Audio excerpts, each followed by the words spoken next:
Welcome to the City Current Show, powered by Higginbotham Insurance and Financial Services. This show focuses on sharing good news and powering the good in our community. Now here's your host, City Current CEO, Jeremy Park. Welcome back to the City Current Show, powered by Higginbotham. I'm your host, Jeremy Park. We're always honored to bring you inspiring stories of individuals and organizations making a difference and powering the good. And that's why we're honored to be talking about Dismas House. We're honored to have with us Kay Kretsch, CEO of Dismas House. How are you doing?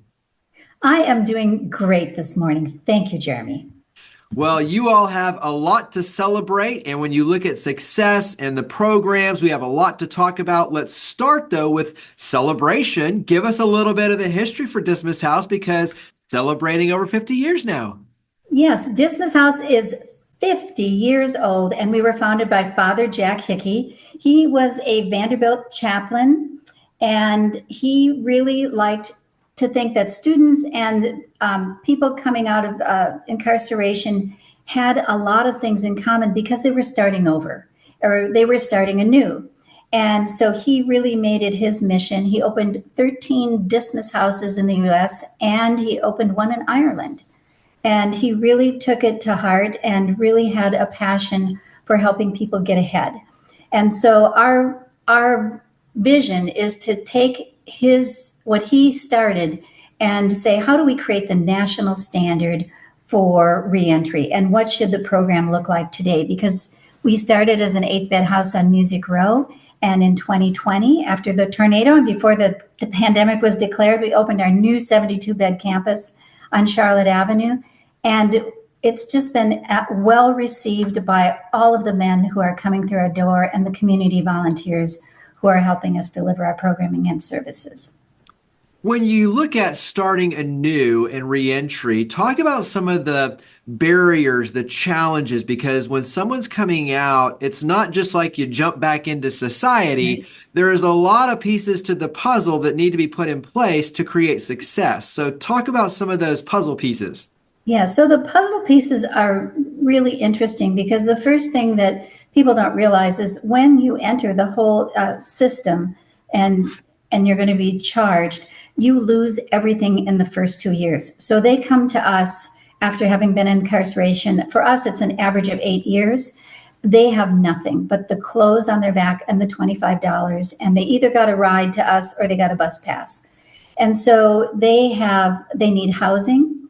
They need all of the basic needs, which we've expanded the basic needs to not only be food, shelter, and clothing, but we've said a cell phone and access to transportation, which is why a lot of them can't go back to their rural communities because they can't get approved for housing because there isn't like a Dismas house in a small town, and there isn't transportation.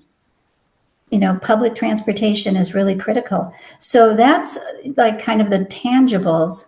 Then we have those intangibles, which are addressing their mental health and their physical health, because incarceration is very hard on individuals. They don't get the level of treatment that you or I would get if we had regular insurance. So they come to us with untreated hernias or other untreated health conditions, which we have to get them ready to work. So we work on that, but more importantly, and what we learned is they need mental health support. And they also need addiction support. And so those were the two things.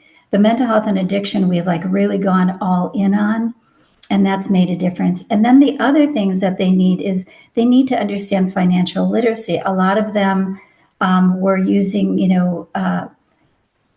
cash transactions, like a payday lenders or something. They've never felt that they could use a regular bank. So getting their financial literacy up, getting their cybersecurity literacy up, understanding how you act in the new workforce, because that isn't taught to you either. Things that you could talk about 20 years ago in the workforce sometimes now make people uncomfortable, and you can't talk about them anymore. So we really have to get them ready for a world that has changed a lot. Whether they've been in for 2 years or 20 years, the world is changing every day. And everything that you're talking about is the foundational pieces for success, but also obviously for Dismas House. And so those become the 4 pillars. dive in a little deeper in terms of elaborating on those 4 pillars and how that plays out programmatically on your end. Right. So how the 4 pillars are, of course, our basic needs. And then we talked about health and well-being, where we're really addressing that physical and mental. But the other thing that we put in there is for the physical is also physical fitness. So we have a deal with Climb Nashville where they can go down to the climb and once a week and climb the wall. We also, though, do like trauma-informed yoga. We have Tai Chi. We start the day with morning meditation. What we're really trying to do is get the men to understand their triggers so that they can approach things calmly when they go back into the workforce or whenever they're in the world, even just interacting with the fact that we have usually 64 men in the house at any given time. So then I think the other thing, the life skills, of course, is there. We have a program just for non-custodial parents, but we apply the program to all our men as well. So they get to go to cooking classes. They get to learn how to feed their families again. And in addition to parenting classes. And the parenting classes is really a lot about interpersonal skills. So we work with them on that. And the last pillar that we really focus on, and it has to do with how do you help people out of poverty? It takes 3 years to get people out of poverty, and we're trying to shorten that. So we pay for their legal services to have their records expunged so that they can't be called up on old charges while they're working or whatever that would end up putting them back in prison. And then we also help to get their fines and fees reduced because they can't get a driver's license until they have a payment plan for those fines and fees. So the attorney gets them reduced to hopefully 0, but worst case 10% of what they were. And then when they make their first payment, they can then pay the $240 and get their driver's license back. So it's very, very complicated. But to summarize what all of this programming does, this intensive programming, is it gets us to really great recidivism rates. And so our first cohort did not have the benefit of the clinical team for mental health and substance use disorder, and we ended at 10%, which was our goal. But now with a full clinical team, our second cohort is at 2.5% recidivism rate against the states, which is 29.6 for the state prisons. So we're doing well. I think we're a good partner for the Tennessee Department of Correction because we're delivering those after release services, whether they're parole mandated or whether they're there on their own voluntarily. We do everything we can to make sure they don't go back. Yeah, and this will tie into how the community can get involved and why that's so important. But talk about why that is so important for the community at large. So in other words, why should everyone care is, I look at it from the lens of just like you're talking about, is you are transforming individuals into productive citizens, productive and caring fathers and families. And so the ripple impact of this, it really is generational. But what it does is it creates upstanders in the community who, have gone through a challenging past, but now have a promising future. And so that's my version, but talk about it from that lens of why the community really should invest in Dismas House because it's working. Yeah. Well, and you hit our mission on the head, Jeremy, when you said that. So we're here to transform lives and improve communities. And when we are able to transform a life from a taxpayer standpoint, it costs $40,000 a year right now to incarcerate one person for a year. So imagine we keep one person out for 3 years. That's $120,000.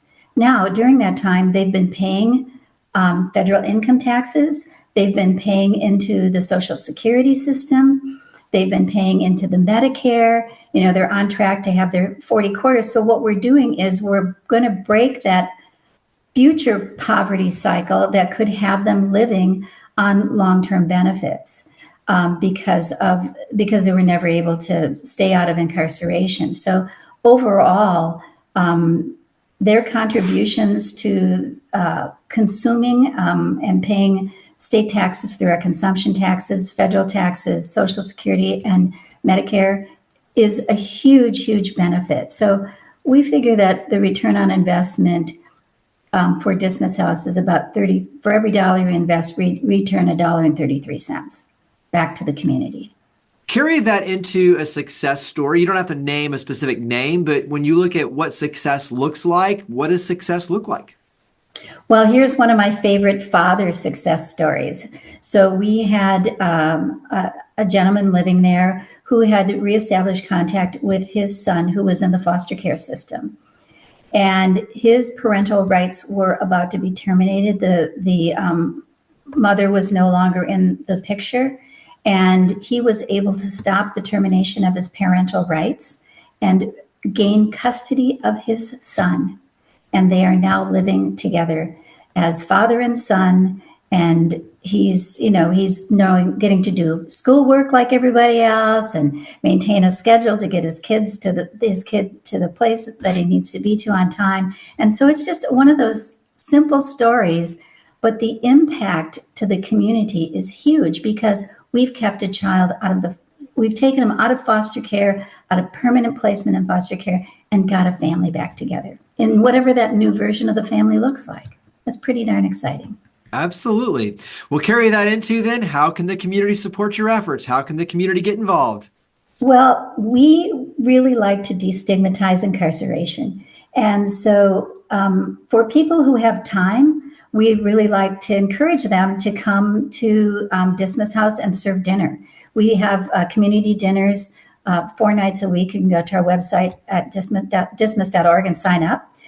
If you don't have time, but you have money, we always have a wish list out there. And so you can come out and buy, it's getting to be cold out now, so there'll be winter coats, or we just have general things because anyone coming into our program, we give them 3 days of clothing for free because they just have the clothes they show up with. And another thing that they can do, though, is if the men are cleaning their closets and they have gently used clothes and they don't know where to go with them, we can use gently used clothes because we have 90 plus men who come through our program every year. And we're always going through clothes, and it really helps them to get out of poverty when they're not spending their money on having to purchase clothes. We even get them the right shoe sizes. So we take gently used shoes, jeans, t-shirts. We take a few suits because they like to dress up from time to time as well, and when they're attending family events, they like to dress nice as well. But we have volunteer opportunities out there, but we'd love to see people coming in and really helping the men adjust and destigmatize the effects of incarceration. And just that small gesture makes them feel so welcome.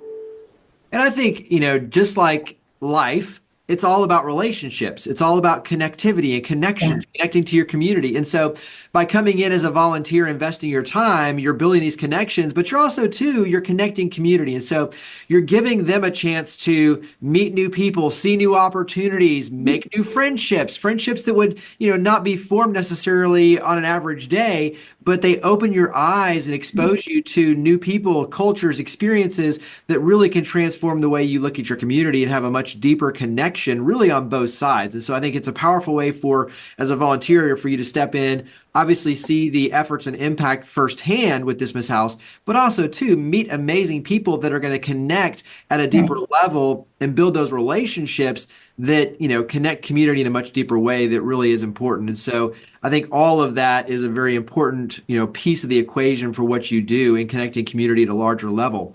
So carry it into then website, social media. Where do we go to learn more? Where do we go to connect in with Dismas House? Yes. So our website, of course, is dismas.org. Our LinkedIn can be found at Dismas House of Nashville. Our Twitter handle is at Dismas House Nashville. Our Instagram is Nashville Dismas House. And our Facebook is out there on Dismas Nashville. So they can find us through any type of media they want. And you never know when you may find a future employee by coming and volunteering at Dismas House. You may end up mentoring one of the residents that are there. We've gotten jobs partners from people. And I also want to say the third Thursday of every month, we have a program preview at 12 o'clock You can go out and sign up on the website to come to a program preview. We provide lunch. We have one of the residents speak, and then you get a tour of what the campus looks like. And it's really a lovely campus. It's right in the heart of the city, rapid transit bus route, and it works great. And we're just there hiding in plain sight. I like that. We're just there hiding in plain sight. Well, I think too, just like you talked about, the wish list, the volunteer opportunities, serving a meal, jobs, and that side of it for business leaders to come in. And there's just so many ways to be a part of the good and what you're doing and the lives that are being transformed. And so I just think that so many things and so many easy ways for people to get involved with Dismas House. So once again, the website dismas.org is an easy place to learn more. Kay, thank you for all you and your amazing team do to power the good. Thank you for coming on the show. Oh, thank you, Jeremy, for having us. We really appreciate it. And everyone is welcome. Everyone is always welcome at Dismas House. And I hope people will find their way to us. Higginbotham Insurance and Financial Services is proud to power the City Current Show. We're a people-first company that protects what matters most, the families, businesses, and trailblazers that keep our community going. As one of the nation's top independent insurance firms, Higginbotham is a single-source solution for business insurance, employee benefits, HR services, and personal insurance that's customized for you.